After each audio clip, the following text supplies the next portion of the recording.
ആഗ്രഹം സാധിക്കാത്തവരുടെ ആത്മാക്കളെ ഭൂമിയിൽ നിന്ന് പോകുന്ന നേരം വൈകും. ഇന്ന് വെള്ളിയാഴ്ചയാ, പുറത്ത് മുടി വെച്ചിട്ട് നിൽക്കണ്ട, വേഗം അകത്ത് കയറ്, അമ്മ വിളിച്ചു പറഞ്ഞു. കൊടുന്നനെ ഒരു ഞെട്ടലോടെ ഞാൻ അകത്ത് കയറി. എന്തോ കാലാകെ തളരുന്നത് പോലെ, എന്തോ ഒന്നെൻ്റെ ഓർമ്മയിലേക്ക് വരുന്നത് പോലെ. പണ്ട് ഒരു 3-ാം ക്ലാസ് കയറി കേട്ട കഥ അതെൻ്റെ ഓർമ്മയിലേക്ക് വന്നു.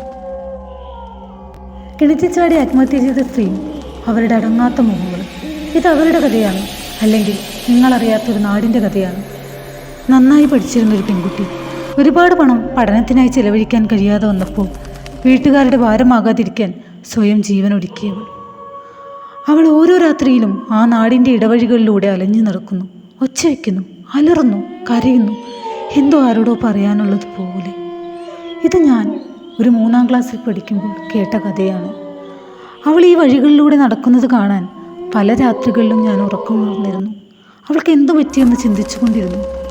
ശരീരം നഷ്ടപ്പെട്ട ആത്മാവിൻ്റെ ചിന്തകൾ എന്തായിരിക്കാം? അവളെ ആത്മഹത്യ പ്രേരിപ്പിച്ചത് എന്തായിരിക്കാം? പിന്നീട് ഞാൻ അറിഞ്ഞു, അവൾ മരിച്ച മാസത്തിൽ കിണറ്റിലെ വെള്ളം ചുവപ്പ് നിറമായി മാറുമെന്ന്. അതെന്തിൻ്റെ സൂചനയാണ്? അവൾ ആരോട് എന്താണ് പറയാൻ ഉദ്ദേശിച്ചത്? അവളുടെ ആഗ്രഹം എന്തായിരുന്നു? അവളുടെ മോഹങ്ങൾ എന്താണ്? അവൾ മരിച്ചതെങ്ങനെ? സമയം 2-ൽ നിന്ന് 2:30 കുതിക്കുമ്പോൾ എൻ്റെ നെഞ്ച് വല്ലാതെ പിടയ്ക്കുന്നു.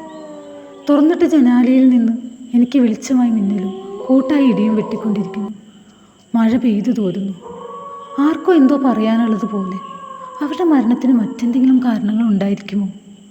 അല്ലെങ്കിൽ ഒരിക്കൽ കണ്ടിട്ട് പോലുമില്ലാത്ത ഞാൻ ജനിക്കുന്നതിന് മുമ്പേ ഈ ഭൂമി വിട്ടുപോയ ആത്മാവിന് എന്നോട് എന്തെങ്കിലും പറയാനുണ്ടായിരിക്കുമോ? ഒരു കഥയിലൂടെ മാത്രം മനസ്സിലാക്കിയ ആത്മാവ് ഇങ്ങനെ എന്നോട് അടുത്ത് ഈ നട്ടപ്പാതിരിക്കും അവരുടെ ഓർമ്മ എന്നെ അലട്ടുവാൻ എന്തായിരിക്കും കാരണം? അറിയില്ല, എനിക്കൊന്നും അറിയില്ല. ഈ രാത്രി എന്നെ എന്തോ അലട്ടുന്നു. എൻ്റെ പേനയിൽ നിന്ന് മഷിച്ചൊരുത്തുന്നു. എന്നെ എന്തോ എഴുതാൻ പ്രേരിപ്പിക്കുന്നു. അവർക്ക് എന്നോട് പറയാനുള്ളത് എന്തായിരിക്കും? പെട്ടെന്ന് ജനൽ അടയുന്നു. കൈകൾ വിറയ്ക്കുന്നു. എനിക്കിനി നിർത്താൻ സമയമായി. പേടിയാണോ അവരോട്? അതോ അനുകമ്പയോ, ദയയോ, അല്ലെങ്കിൽ ഒരു തരം അടുപ്പമോ? എന്തായാലും അവർ ഈ ഭൂമി വിട്ടു പോയിട്ടില്ല. ഈ നാടും ഈ ഇടവഴികളിലൂടെ അവരിന്നും അലയുന്നു. എന്തിനോ വേണ്ടി, ആർക്കോ വേണ്ടി. അവരുടെ മരണം ഇന്നും ചുരുളഴിയാത്തൊരു രഹസ്യമായി തുടരുന്നു.